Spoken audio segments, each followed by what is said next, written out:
اعوذ باللہ من الشیطان الرجیم بسم اللہ الرحمن الرحیم وَأَمَّا الْجِدَارُ فَكَانَ لِغُلَامَيْنِ يَتِيمَيْنِ فِي الْمَدِينَةِ وَكَانَ تَحْتَهُ كُنْزٌ لَهُمَا وَكَانَ أَبُوهُمَا صَالِحًا فَأَرَادَ رَبُّكَ أَنْ يَبْلُغَا أَشُدَّهُمَا وَيَسْتَخْرِجَ كُنْزَهُمَا رَحْمَةً مِّن رَّبِّكَ وَمَا فَعَلْتُهُ عَنْ أَمْرِي ذَلِكَ تَأْوِيلُ مَا لَمْ تَسْطِع عَلَيْهِ صَبْرًا۔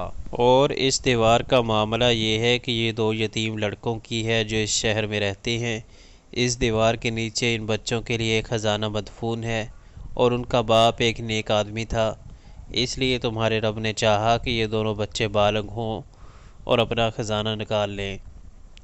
یہ تمہارے رب کی رحمت کی بنا پر کیا گیا ہے، میں نے کچھ اپنے اختیار سے نہیں کر دیا ہے۔ یہ ہے حقیقت ان باتوں کی جن پہ تم صبر نہ کر سکے۔